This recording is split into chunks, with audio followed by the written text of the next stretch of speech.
Bienvenue dans un tout nouvel épisode Santé et Bien-être, le podcast d'Aesio Santé. Aujourd'hui, nous abordons un sujet majeur dans le domaine de la santé publique, les addictions. Tabac, alcool, drogue ou encore addiction comportementale, ce phénomène complexe touche de nombreuses personnes et impacte profondément leur quotidien, ainsi que celui de leur entourage. Les réponses apportées vous permettront de mieux prendre soin de vous et de votre santé. Nos experts invités, Émilie Guérin et Valentin Quinson, tous deux infirmiers en addictologie au Centre mutualiste d'addictologie de Saint-Galmier, nous partageront des informations sur l'addiction au tabac, ses causes, ses impacts et les solutions pour y faire face.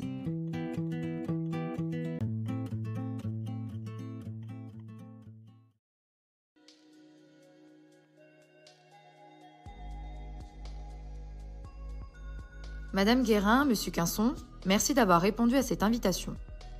Sans plus attendre, démarrons avec une première question. Pouvez-vous nous donner une définition claire de ce qu'est une addiction et en quoi elle diffère de l'usage occasionnel ou récréatif ? Alors la notion qui est très importante pour définir quand on passe de l'usage au trouble lié à l'usage, comme on appelle ça maintenant, ça va être la notion de perte de contrôle. L'OMS définit l'addiction comme ça, c'est une perte de contrôle et une incapacité à s'abstenir de réaliser un comportement ou de consommer un produit en dépit de la connaissance des effets négatifs que le produit ou le comportement aurait déjà eu ou pourrait avoir dans le futur.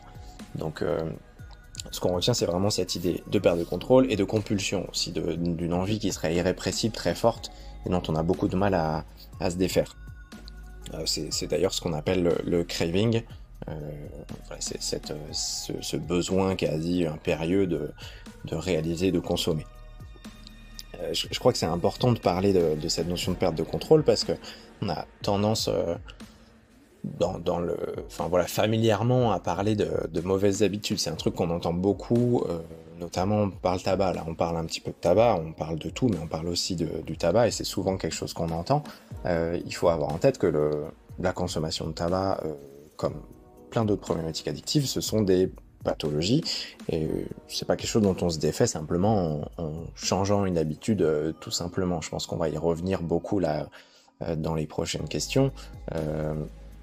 Il faut avoir conscience qu'il y a peut-être effectivement une part de consommation plaisir, de consommation habitude, rituel, mais il y a aussi des notions qui sont neurologiques, physiologiques, et qui font que le cerveau, par différents fonctionnements qu'on détaillera peut-être un petit peu, le cerveau et ses systèmes sont pris en otage, notamment le système de la récompense, sur lequel on reviendra peut-être un petit peu plus en détail, mais dans les grandes lignes, complètement pris en otage, et ces notions de compulsion et de consommation irrépressible, elles sont physiologiques, elles ont un fondement chimique au-delà même des envies, comme on pourrait les appeler parfois. Donc voilà, ce qu'il y a à retenir sur la définition, c'est cette idée de compulsion et de perte de contrôle qu'on met en opposition avec ce qu'on appellerait l'usage, où là il y a on peut être mesuré, on peut se passer du produit. Merci pour ces éléments de réponse. Et quelles sont les principales causes qui mènent à l'addiction, notamment au tabac ? L'apparition des troubles à consommation est un processus, on va dire, complexe et surtout multifactoriel. Bien sûr que la méthode de consommation, injecter, inhaler, sniffer, la fréquence de consommation vont être des facteurs, bien sûr, déterminants. Mais si on veut y voir un peu plus clair dans ce processus-là, on pourrait peut-être le simplifier et le catégoriser en 3 causes principales. Tout d'abord, bien sûr, le facteur génétique, comme pour toute autre pathologie de l'ordre du somatique ou de la santé mentale. Et il peut y avoir une prédisposition ou non à développer ce type de pathologie. Et donc là, comme on parle bien de pathologie addictive et non pas juste une question de volonté, cette pathologie addictive n'échappe pas à ce facteur génétique. On pourrait parler ensuite du facteur, on va dire, psychologique. Là encore, nous ne sommes pas tous égaux face à notre manière de gérer nos émotions, et les produits tels que le tabac ou d'autres peuvent devenir une solution pour les gérer. Par exemple, si j'ai pris l'habitude de fumer une cigarette pour m'aider à me concentrer, à gérer la charge de travail, à gérer mon stress, et on voit bien à quel point le geste, la consommation est associé à un état émotionnel, psychologique, qui va donc d'autant plus appuyer sur et activer la dépendance psychologique. En troisième facteur, on va parler du facteur plutôt environnemental. Et donc là, on peut être sur une vision plutôt macro, par exemple sociétale. Quelle est la représentation du produit dans la société ? Et on voit bien depuis quelques années à quel point justement le tabac par exemple et la cigarette sont bien remis en question d'un point de vue politique, santé, culturel. Et donc il va venir influencer de fait forcément l'entrée ou non dans la consommation et la sortie ou non de la consommation. Et si on en revient maintenant plutôt à une vision micro, si on en revient à la cellule familiale ou amicale, bien là aussi, l'exposition à certains produits dans notre entourage familial, par exemple dans l'enfance, peut à la fois nous habituer à la molécule, comme du tabagisme passif par exemple, mais aussi à modifier positivement la représentation et favoriser l'apparition d'un comportement addictif plus tard. La question de la pression sociale aussi peut nous pousser à consommer pour s'intégrer par exemple. Et là, on peut prendre vraiment l'exemple souvent des premières consommations, où la plupart des fumeurs, par exemple, nous parlent d'avoir voulu faire comme les autres, de s'intégrer à un groupe et de faire comme les amis, comme les copains, ou faire corps avec la corporation dans laquelle on est, notamment à l'époque avec l'armée chez les hommes. Donc voilà, pour résumer rapidement un peu ces causes d'entrée dans l'addiction, on parle, nous dans notre jargon de l'addictologie, on parle de la triade. Donc, c'est-à-dire qu'on parle d'une rencontre entre un individu, le produit et son environnement. Donc, comme vous venez de le voir, si tous les facteurs sont alignés, alors le risque d'apparition des troubles grandit. Merci beaucoup pour ces points intéressants. Pour continuer, quels sont les effets à court et à long terme d'une addiction sur la santé physique et mentale ? Alors, je pense qu'on va pas beaucoup s'attarder sur les problématiques physiques que peuvent entraîner une addiction. Voilà, je rappelle que nous, on est infirmiers en addictologie et c'est une discipline qui se tourne plutôt vers la santé mentale que vers la santé physique. Au-delà de ça, je pense qu'on a tous conscience que les addictions, et particulièrement l'addiction au tabac, sont nocives pour le corps. C'est vrai pour le tabac, c'est vrai pour l'alcool, c'est vrai pour toute forme de drogue autre. C'est vrai aussi pour certains comportements, quand on pense à l'addiction au sport, c'est quelque chose qui peut être très nocif pour le corps également. Si on pense à l'addiction aux écrans, il y a beaucoup de sédentarité, donc là aussi il y a un impact sur le corps. C'est quand même peut-être bon de rappeler par rapport au tabac, on parle énormément du cancer du poumon avec le tabac. Il faut aussi avoir conscience que le tabac c'est très nocif pour tout le capital vasculaire, donc les artères et les veines.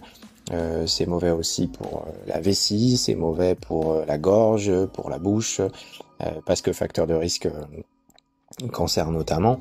Voilà, juste pour élargir un petit peu la connaissance qu'on peut avoir sur l'impact que le tabac peut avoir. C'est la même chose pour l'alcool, vu que c'est les deux principaux protagonistes des produits nocifs.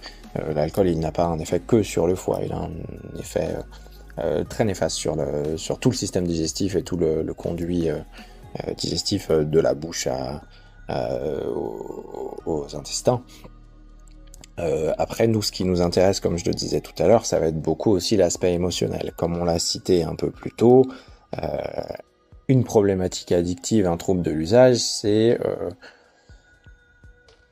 en grande partie une réponse à c'est un moyen de gestion émotionnelle. Déjà, ce qu'il faut pas nier, ce qu'il faut bien avoir en tête, c'est que c'est un moyen de gestion émotionnelle qui, dans l'immédiateté et dans le très court terme, c'est un moyen qui peut très bien fonctionner. L'alcool, par exemple, est un assez bon anxiolytique. Le tabac, ça peut être un bon moyen aussi de libérer une certaine pression, un certain stress. Et du coup, c'est là que je m'attache un petit peu à cette question de santé mentale. Si les produits et certains comportements ont des effets qui peuvent être positifs, alors faut mesurer, ce que je dis, c'est des effets qui sont positifs sur le court terme. À long terme, ça va être des plutôt des vecteurs de chronicisation des problèmes. C'est-à-dire que j'ai une problématique émotionnelle, une problématique d'humeur, par exemple dépressive, que je vais venir régler avec un produit. Ça va atténuer un petit peu les sensations désagréables sur le moment. Malheureusement, ça va les installer dans le temps.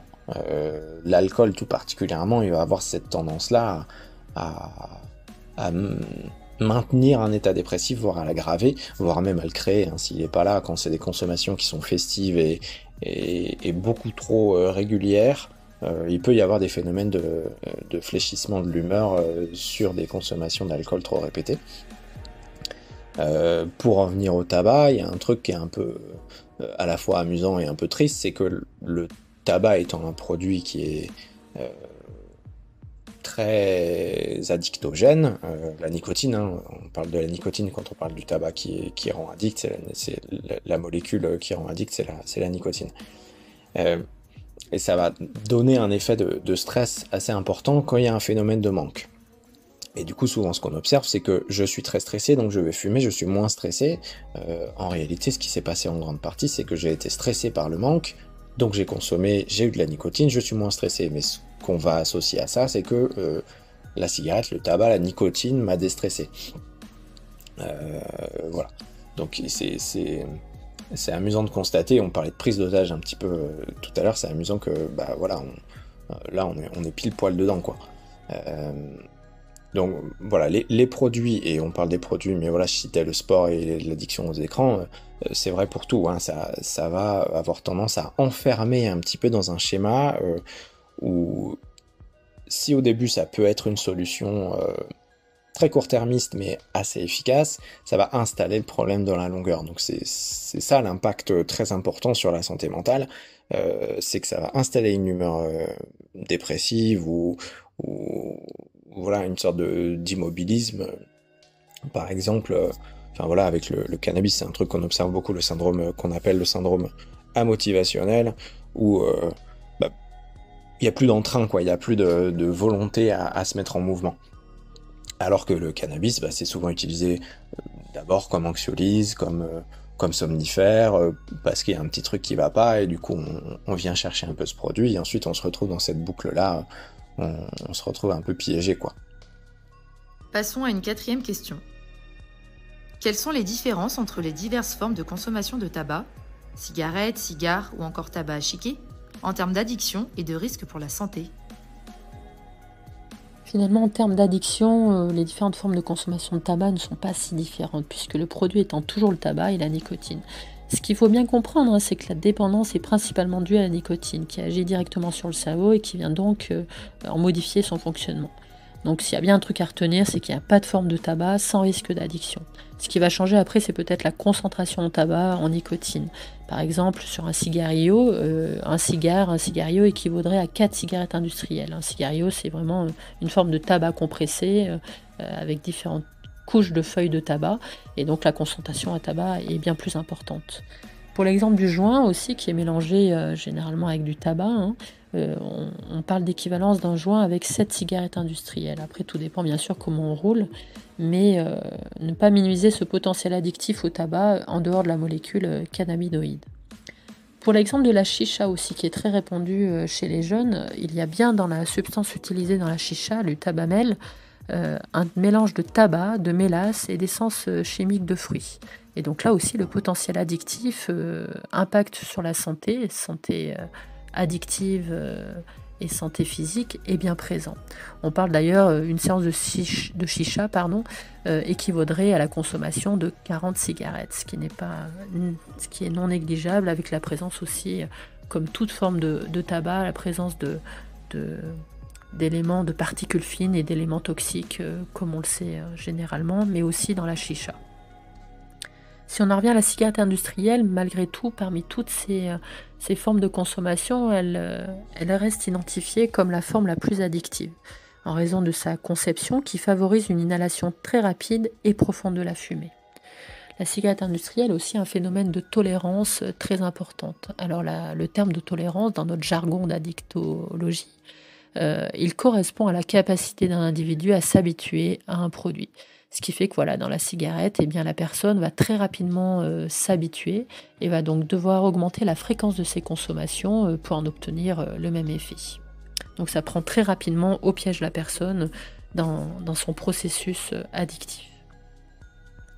Une autre partie qui est non négligeable aussi dans les différentes formes de consommation, c'est la présence de monoxyde de carbone et les méthodes de combustion aussi.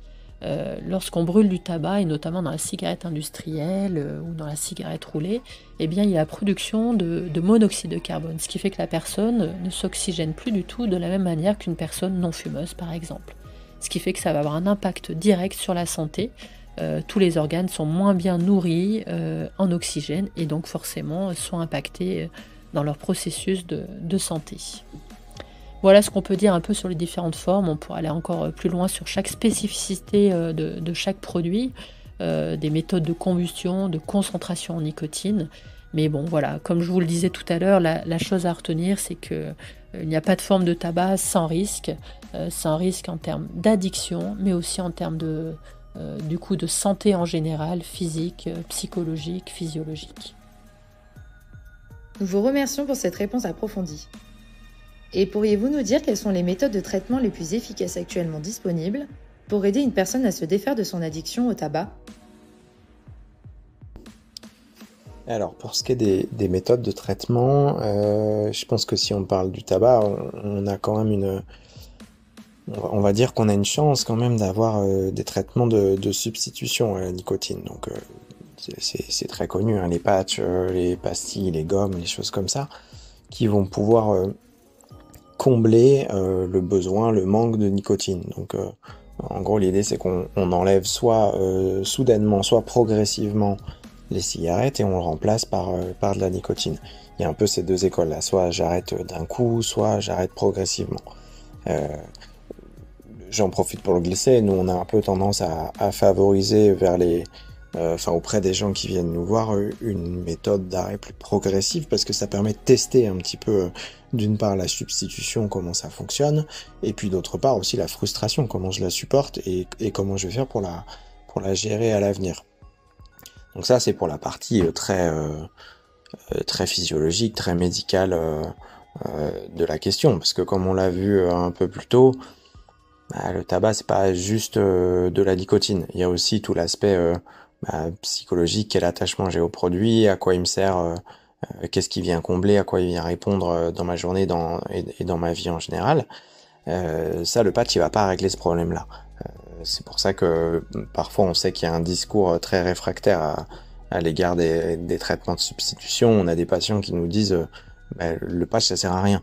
Parce que oui, effectivement, si je mets juste le patch sans avoir rien préparé en amont, sans avoir réfléchi à mon rapport au produit, il y a quand même de grandes chances pour que ça serve pas à grand chose et que j'ai quand même des consommations au moins à minima, sinon les mêmes qu'avant. Et à ce moment-là, effectivement, le patch, il aura pas amené grand chose. Et du coup, on en vient à la deuxième méthode de traitement, si on peut parler de méthode de traitement, mais c'est le travail motivationnel qui va se faire des fois en amont. Le plus souvent, on commence par ça. Ça va être travailler un petit peu le pourquoi je vais aller chercher l'arrêt. Alors c'est une méthode de traitement qui se fait sans modifier les consommations dans un premier temps, parce que l'objectif, il est de savoir où je vais et pourquoi j'y vais. Donc c'est un travail de réflexion psychologique qui peut se faire seul, mais qui peut aussi se faire accompagner. On sait que se faire accompagner, ça augmente aussi les chances d'arrêt pour plusieurs raisons, mais notamment parce que ça permet de continuer à travailler un petit peu cette question de qu'est-ce que je perds, qu'est-ce que je gagne à arrêter. C'est ce qu'on appelle la balance décisionnelle. Pourquoi je vais vers l'arrêt et pourquoi j'irai pas. C'est important de travailler aussi les deux aspects pour savoir où on va et de quoi on part. Pour revenir un petit peu sur la substitution,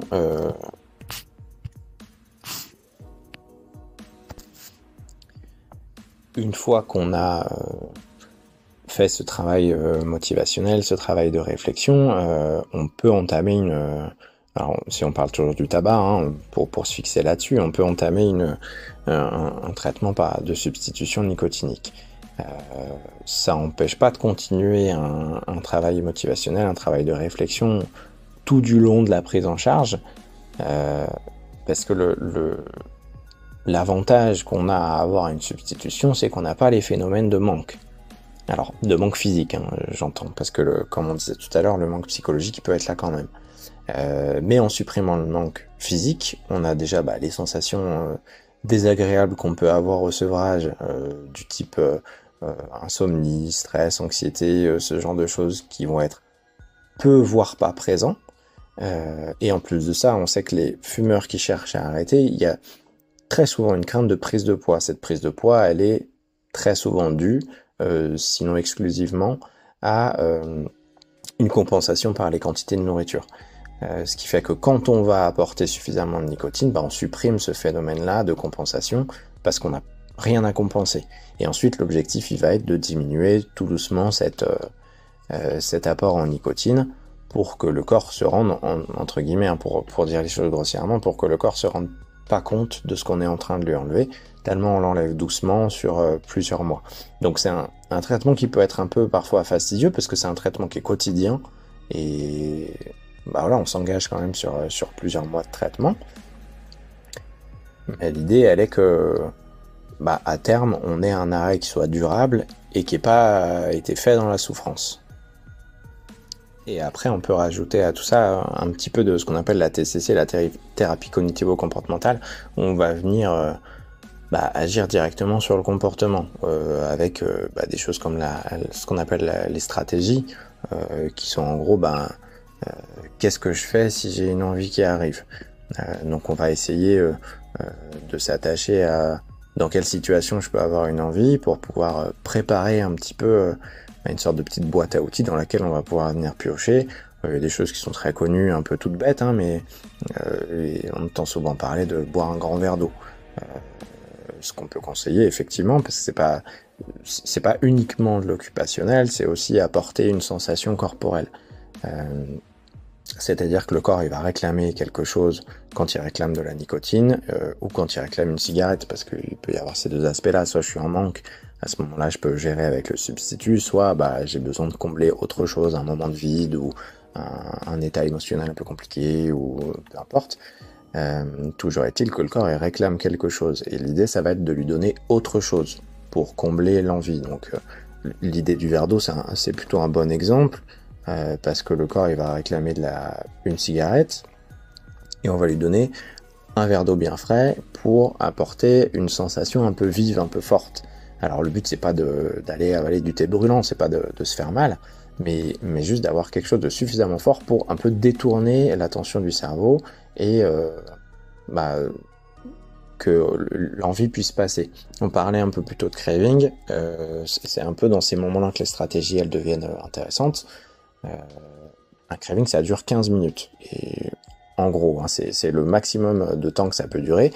Autant une envie de cigarette ça peut durer des heures, mais vraiment cette idée de craving, d'envie irrépressible et impérieuse, ça dure 15 minutes maximum. Et donc le jeu c'est d'essayer de tenir sur ces 15 minutes. Soit on arrive à le faire passer assez rapidement avec une petite stratégie comme ça, soit on tient un petit peu ces 15 minutes avec, là pour le coup, peut-être un peu plus d'occupationnel, de s'occuper les mains, de s'occuper l'esprit. Dans les stratégies, ce qu'on conseille en général, que ce soit pour le tabac ou autre chose d'ailleurs, c'est de la sensation corporelle, donc qui peut passer par ce fameux verre d'eau, par se passer de l'eau sur le visage, par, prendre une douche, même si ça c'est pas toujours faisable, mais il faut avoir plusieurs choses à mettre en place. Donc sensation corporelle, ça peut être de la verbalisation aussi, donc c'est parler pas forcément du produit, pas forcément de l'envie, mais simplement le fait de parler. Donc aller voir un collègue, aller voir un ami, passer un coup de fil. L'idée c'est que le fait de verbaliser quelque chose, ça va prendre beaucoup de place dans mon cerveau, ça va mobiliser beaucoup mon cerveau, ce qui fait que on va pouvoir passer un petit peu à autre chose. Il y a suffisamment de choses qui se passent dans le cerveau pour que l'envie de fumer ou autre, elle se mette au second plan. Et la troisième un petit peu méthode là de stratégisation, c'est le mouvement. Donc c'est pas forcément besoin d'être une grosse séance de sport, parce que c'est pas dans ces moments-là qu'on va pouvoir installer ce genre de choses. Donc c'est vraiment juste mettre le corps en mouvement. Ça peut être bêtement danser comme ça 5 minutes, faire quelques exercices de sport, je sais pas, des pompes, des flexions, des choses toutes bêtes. En fait, l'idée c'est juste de faire un petit peu bouger le corps, de faire un peu chauffer les muscles. Et là aussi, ça va, en fait, le fait d'activer les muscles et les terminaisons nerveuses qui vont avec, etc., ça va être suffisamment de concentration autre pour le cerveau pour qu'il puisse passer à autre chose. Donc ça, c'est pour les petites stratégies. Après, chacun voit un petit peu ce qui peut lui correspondre. Et puis je pense que si on parle de substitution, je pense que c'est important aussi de parler un peu de cigarettes électroniques. C'est quelque chose qu'on voit beaucoup maintenant sur l'arrêt du tabac et qui est relativement efficace. Et on sait que c'est une question qui nous est souvent posée, donc je me permets d'en parler ici. La cigarette électronique, c'est un outil qui doit être vu comme un outil de réduction des risques, d'une part, et dans le sens où si on arrive à supprimer le tabac en mettant la cigarette électronique, c'est déjà un plus. Par contre, il faut quand même garder en tête que c'est dans l'idée de pouvoir ensuite arrêter la cigarette électronique. Donc, en fait, l'idée c'est qu'on repousse le problème de dépendance à la nicotine, parce que je sais pas, là j'ai pas envie de m'ôter le plaisir de fumer, mais par contre je ne veux plus prendre les risques que je prends avec le tabac. Donc ça règle ce problème-là. Après, il faut pas se dire que c'est un outil magique qui supprime absolument tous les risques. On a suffisamment de recul quand même aujourd'hui pour dire que c'est moins nocif, bien moins nocif même que le tabac. Malgré tout, il faut garder en tête que ça reste un produit, que ça reste une consommation et qu'elle peut nous exposer à des risques. Donc, on est toujours gagnant à switcher du tabac vers la cigarette électronique, mais il faut pas se dire qu'on a totalement libéré toutes les vannes en enlevant le tabac pour le remplacer par la cigarette électronique. Par contre, nous, en tant que soignants et en tant qu'infirmiers en addictologie, oui, on favorise quand même le passage à la cigarette électronique dans le cas où les autres méthodes ne me conviennent pas ou alors n'ont pas fonctionné parce que je les ai déjà essayées. Donc il ne faut pas diaboliser ça. Par contre, il ne faut pas non plus considérer ça comme un outil magique et sans aucun risque. Pour aller plus loin, comment le soutien social et familial peut-il contribuer au rétablissement dans le cadre de l'addictologie ?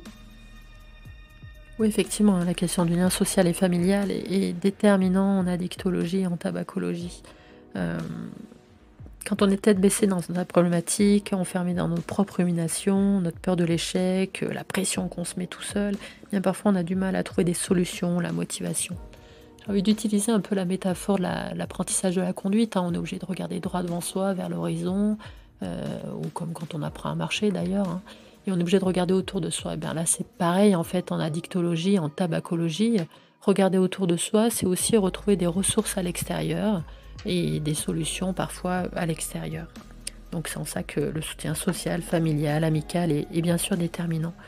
Il est déterminant en termes motivationnels, par exemple, aider la personne à trouver des stratégies, une nouvelle routine de vie. Mais comme on a pu le voir aussi, les liens psychologiques et émotionnels avec l'addiction, eh bien la famille et les amis vont être aussi déterminants pour l'estime de soi. Et va permettre à la personne de trouver des zones d'apaisement. Si à partir du moment où on a des personnes aimantes autour de nous, soutenantes, et bien forcément, on arrive à être plus apaisé, à gérer davantage les émotions, gérer l'irritabilité. Donc forcément, c'est déterminant pour sortir de l'addiction. Et on peut aussi rajouter un point qui permet de sortir de l'isolement et réduire l'isolement de la personne qui est prise au piège par l'addiction. Alors c'est peut-être moins valable pour la tabacologie, mais c'est bien valable pour toute autre forme d'addiction comportementale ou à un produit. La personne souvent s'enferme dans sa problématique, s'isole, se met en rupture sociale, familiale, scolaire.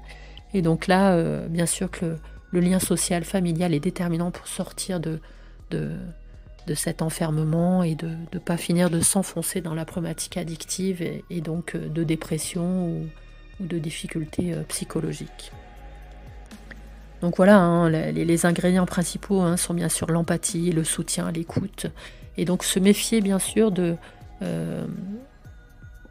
sous couvert de beaucoup de bienveillance, souvent les familles, les amis peuvent avoir des discours aussi qui peuvent être vite contre-productifs. C'est-à-dire que la personne, si on met trop la pression à la personne, si on trouve des solutions à sa place, eh bien forcément ça rajoute en pression. L'entourage passe son temps à dire il faut, à contrôler les comportements de l'autre, et là tu devrais pas fumer, et là tu as vu, tu en as fumé trop, et là c'est pas le moment, et là t'avais dit que tu réduisais, et c'est pas bon pour ta santé. Donc là on est vite dans un discours, dans un vocabulaire très négatif qui rajoute au contraire en culpabilité, en pression, et qui va au contraire être complètement contre-productif. Donc là l'idée c'est d'avoir si vraiment on a un conseil à avoir au niveau des familles, des proches, des amis, c'est d'avoir un discours positif, bienveillant et motivationnel. C'est-à-dire que la personne, être persuadée que la personne a les ressources en elle et qu'on est là pour l'aider à trouver ces ressources-là, son chemin à elle pour sortir de l'addiction. Enfin, avant de terminer cet épisode, quel message clé aimeriez-vous transmettre concernant les risques liés au tabac et l'importance de chercher de l'aide pour une addiction ? Je crois que le message clé dans tout ça, c'est que il faut essayer en fait.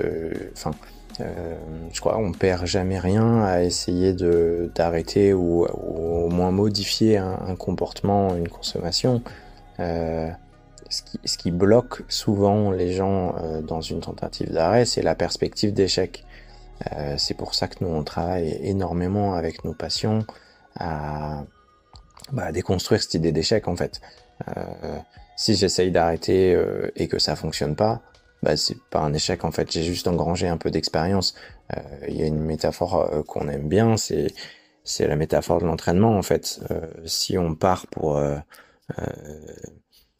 faire un marathon d'une traite, on va pas y arriver. Forcément, il faut s'y préparer un petit peu. Là, c'est la même chose, en fait, à chaque fois qu'on tente de réduire ou d'arrêter, en tout cas de modifier, ne serait-ce que par la réflexion, en fait. Parfois, un travail d'arrêt, un travail de modification de comportement, ça se fait pas forcément dans les faits, ça se fait aussi beaucoup dans la réflexion.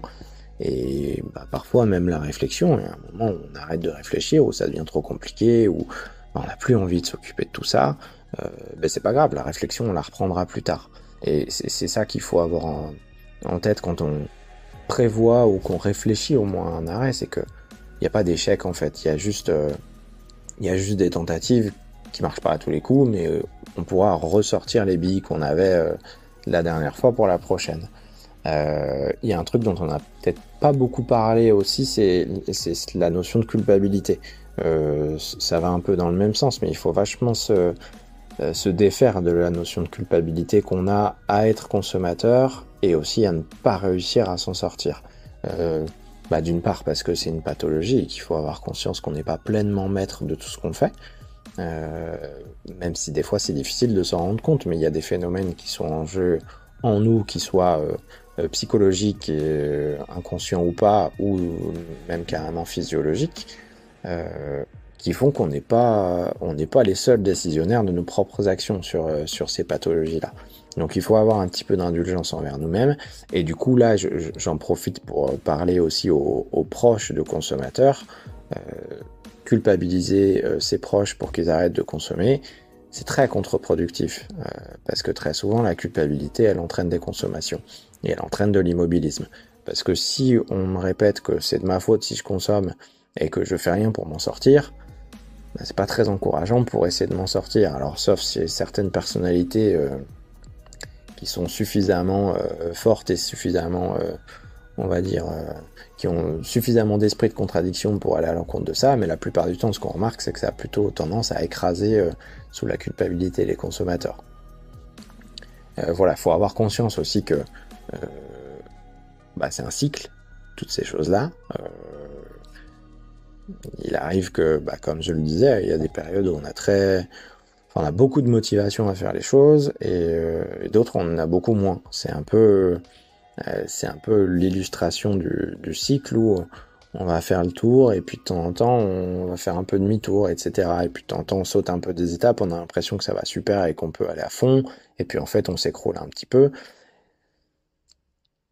Il faut toujours garder en tête, le plus important c'est de garder en tête qu'il y a une volonté, une dynamique de changement. tant qu'on est dans cette idée de se dire ok, ce coup-ci ça n'a pas pris, je réessayerai plus tard, en fait on a gagné. Le seul truc qui est délétère, c'est de se dire ça n'a pas marché, donc ça ne marchera jamais parce que c'est moi qui sais pas faire, etc. En fait, tant qu'on a dans un coin de sa tête l'envie d'arrêter ou l'envie de modifier, on peut presque considérer qu'on est toujours dans le soin, même s'il n'y a plus de suivi, même s'il n'y a plus de traitement, même s'il n'y a plus de modification. Tout ça, c'est un peu ce qu'on disait en début là, sur cette idée de... c'est une discipline de santé mentale, donc il y a beaucoup de choses qui vont se passer dans la tête. Donc il ne faut pas s'accabler parce qu'on ne fait rien dans les faits, à partir du moment où on continue à être dans la réflexion. C'est très important d'être toujours en mouvement, au moins psychologique, parce que c'est le mouvement interne psychique qui va entraîner les mouvements ensuite dans le réel. Nous vous remercions d'avoir pris le temps de répondre à nos questions.